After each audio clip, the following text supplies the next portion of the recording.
Assalamualaikum warahmatullahi wabarakatuh. Sebelumnya perkenalkan, nama saya Putri Lonsari, Prodi Ilmu Komunikasi Universitas Islam 45 Bekasi.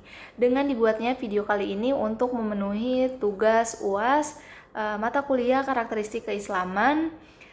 Dan di sini saya akan menjawab soal-soal yang sudah diberikan sebelumnya oleh Bapak Rizal Pahlevi. Untuk pertanyaan pertama, di sini menjelaskan makanan dan minuman yang halal dan haram dalam Islam.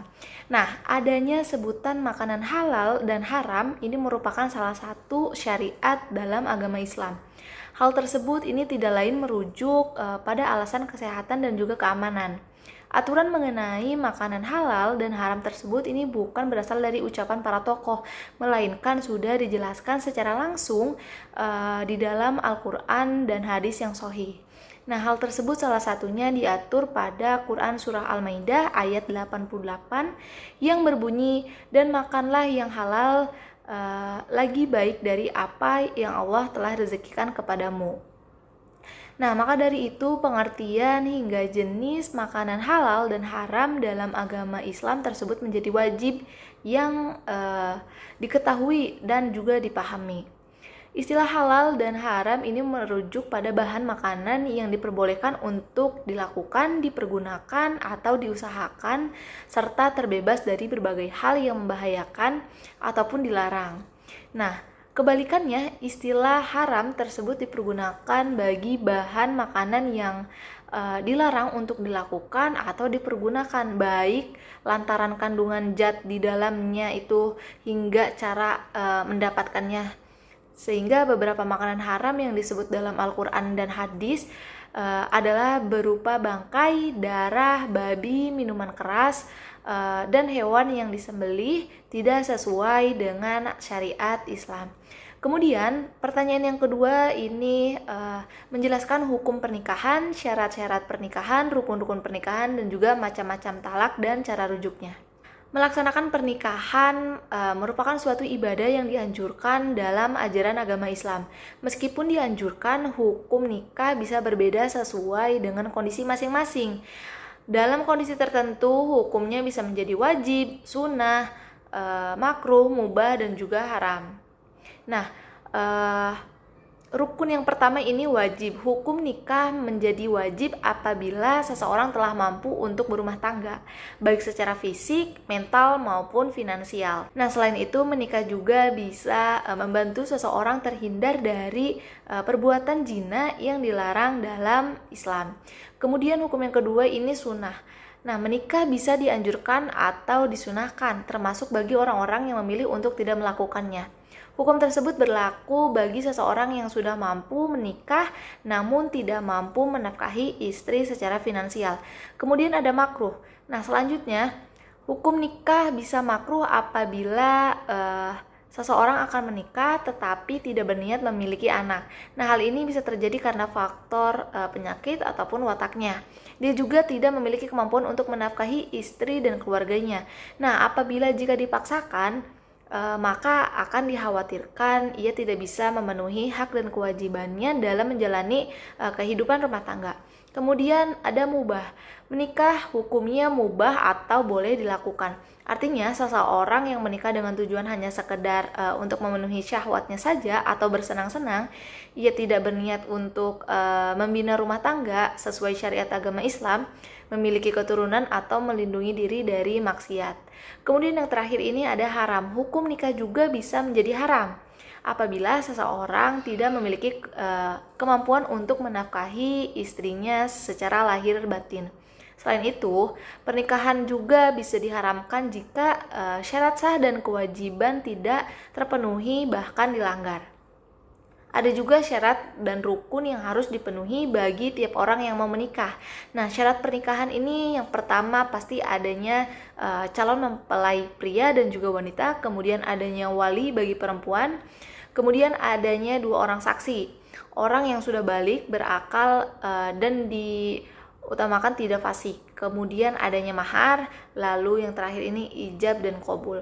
Kemudian rukun pernikahan, yang pertama mempelai pria dan wanita beragama Islam, yang kedua laki-laki bukan mahram bagi calon istri, yang ketiga wali akad nikah si perempuan. yang ketiga wali akad dari perempuan, kemudian yang keempat tidak sedang ihram, dan yang kelima ini pernikahan tidak atas paksaan. Macam-macam talak dan cara rujuknya. Macam-macam talak ditinjau dari segi jumlah. Talak satu ini adalah talak pertama kali dijatuhkan oleh suami kepada istrinya dan hanya dengan satu talak. Kemudian talak dua ini adalah talak yang dijatuhkan oleh suami kepada istrinya yang kedua kali atau untuk yang pertama kalinya tetapi dengan dua talak sekaligus. Contohnya, aku talak kamu dengan talak 2. Kemudian talak 3 ini adalah talak yang dijatuhkan oleh suami kepada istrinya untuk yang ketiga kalinya atau untuk pertama kalinya tetapi langsung talak 3. Nah, kemudian ada macam-macam talak ditinjau dari segi tegas atau tidaknya kata yang digunakan. Yang pertama ada talak sari. Talak sari ini adalah talak yang diucapkan dengan kata-kata yang jelas maknanya untuk menceraikan. Kemudian ada talak kinaya. Sedangkan talak kinaya ini diucapkan dengan kata-kata yang belum jelas maknanya. Kemudian macam-macam talak ditinjau dari segi boleh tidaknya rujuk. Ada yang pertama ini talak raj'i. Talak raj'i ini adalah talak yang boleh untuk rujuk kembali saat istri masih sedang dalam masa iddah. Namun apabila istri sudah di luar masa iddah, rujuk hanya diperbolehkan dilakukan dengan akad nikah yang baru. Pada talak raj'i, suami hanya memiliki kesempatan untuk menjatuhkan talak pertama dan juga kedua. Untuk yang ketiga, talaknya akan menjadi talak bain. Kemudian yang kedua ini ada talak bain. Talak bain ini dibagi menjadi dua, yaitu talak sugro dan juga talak kubro.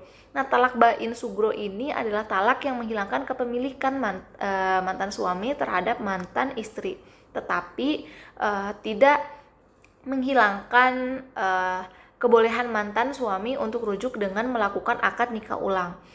Sedangkan talak bain kubro adalah talak 3 di mana mantan suami tidak boleh rujuk kembali, terkecuali jika mantan istrinya pernah menikah dengan laki-laki lain yang sudah digaulinya lalu diceraikan oleh suaminya yang kedua. Kemudian ada talak ditinjau dari segi langsung atau tidaknya menjatuhkan talak. Yang pertama ada talak mualak. Talak mualak ini adalah talak yang dikaitkan dengan syarat tertentu. Talak ini jatuh apabila syarat yang disebutkan suami terwujud. Misal suami mengatakan, engkau bertalak apabila meninggalkan sholat. Kemudian ada talak gairu mualak. Talak gairu mualak ini adalah talak yang tidak dikaitkan dengan suatu syarat tertentu. Misalnya suami berkata, sekarang juga engkau aku talak.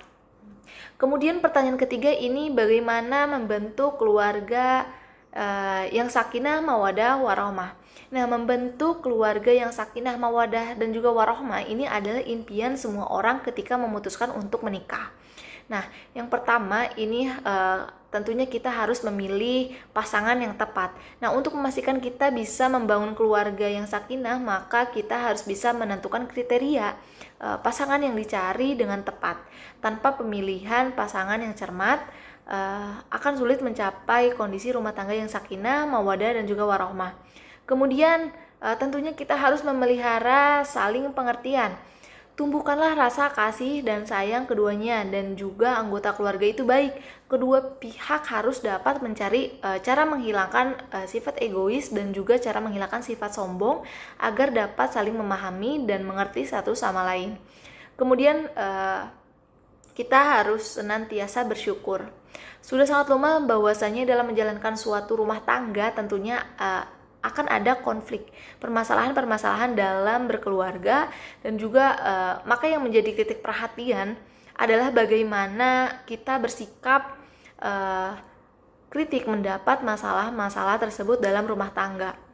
Tentu jawabannya adalah tetap bersyukur, karena dengan bersyukur akan mendapatkan aura-aura positif sehingga kita bisa menentukan langkah yang seperti apa untuk mencari solusi yang kita hadapi tersebut.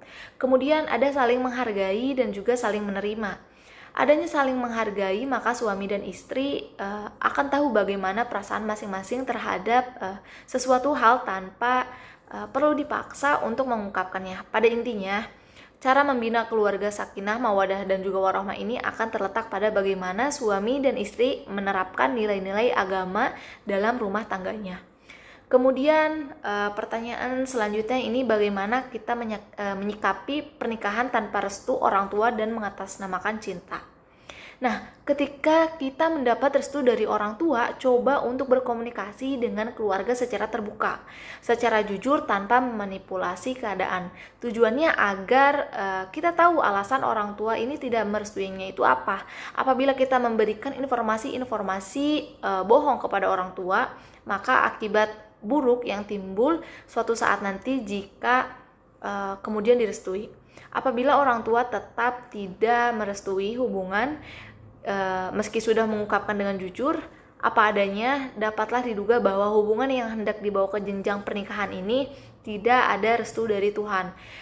Bisa jadi melalui orang tua, Tuhan datang pada kita untuk mencegah menjalin hubungan dengan orang yang salah atau pasangan yang belum pantas untuk kita. Pertanyaan selanjutnya, ini akhir-akhir ini kita lihat fenomena efek pandemi.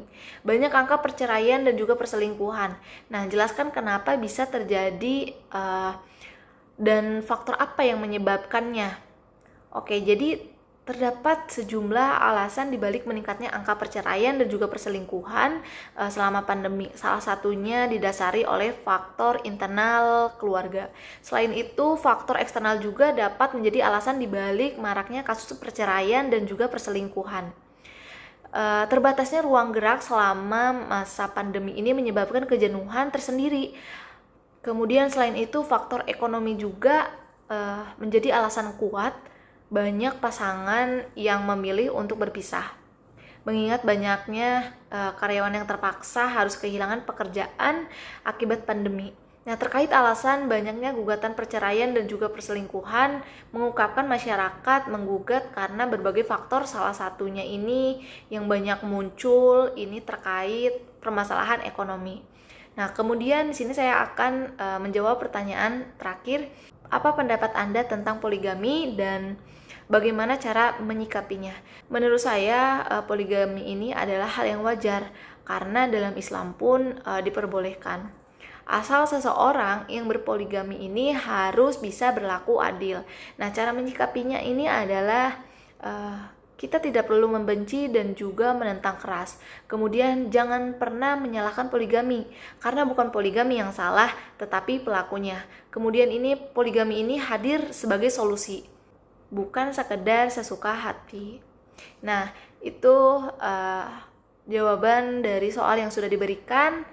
Kurang lebihnya mohon maaf. Wassalamualaikum warahmatullahi wabarakatuh.